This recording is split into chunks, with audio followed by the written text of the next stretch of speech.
Afternoon guys, dito naman po tayo sa airport, private airport dito po sa Barangay Aruroy, Masbate.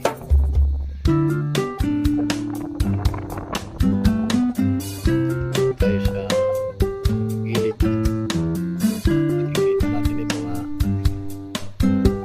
tawagin dito ay suba. Ayan po guys yung tinitira ng isda.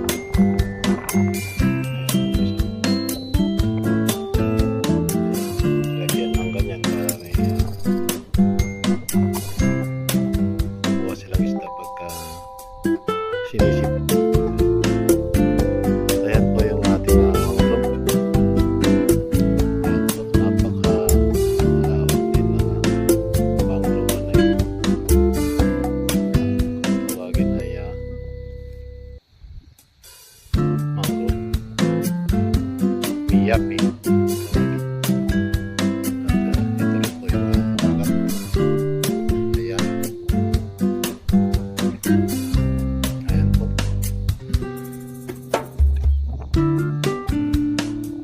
Napakagandang tingnan. At may lutang mamaya. Oras ng alas 7 hanggang alas 9, tataas na naman, mag-high tide na naman.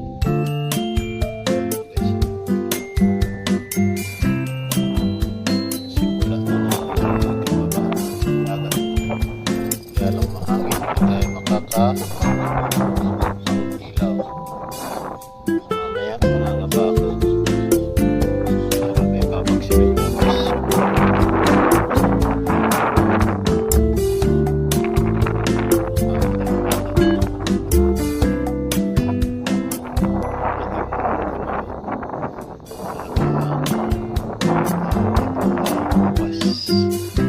Basan.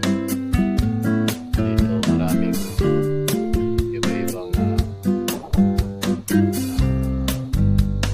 laman dagat na magkawalad ng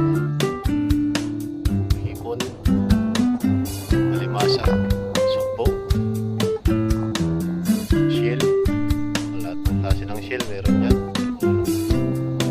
Walang talaga makakapak mo sa dagat. Alimasag, alimango dito sa gilid. Dito sa gilid. Yan sa Miami, marami alimango dyan.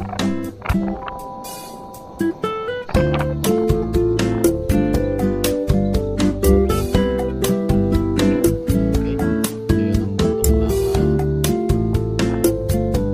Nabungsuran. Nabungsuran. At ito yung Isla Noa ng Puro. Ayan din yung Puro ang pinakakita ng mananampalataya.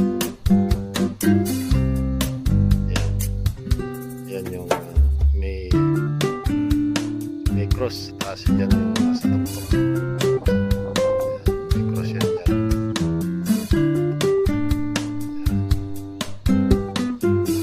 Yan po yung palaging inakyatan pagka Biyernes Santo.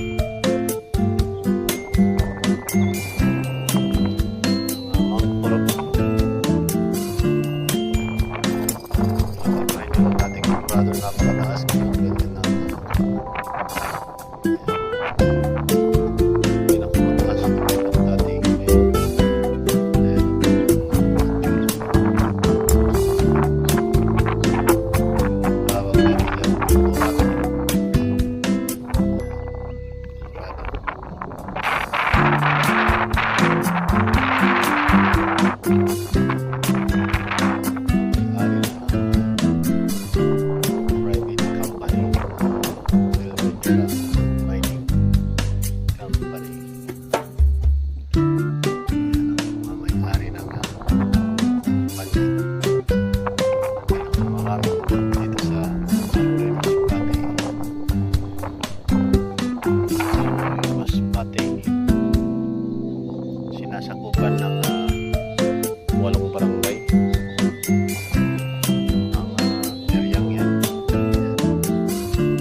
balino na yan.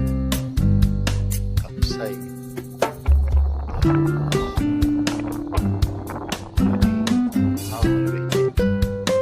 Baliti. Luina. Puro paniki. Banda dun din sa likod ng bundok na yan. Kaya Barangay Kalawit.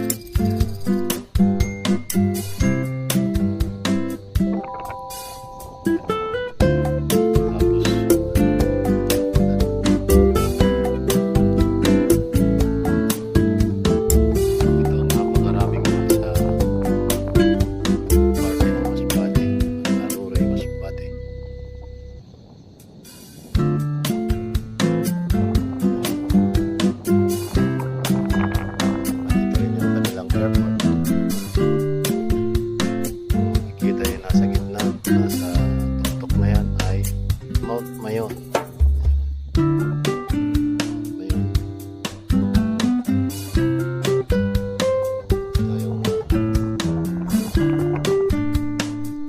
Manilang Tagungan.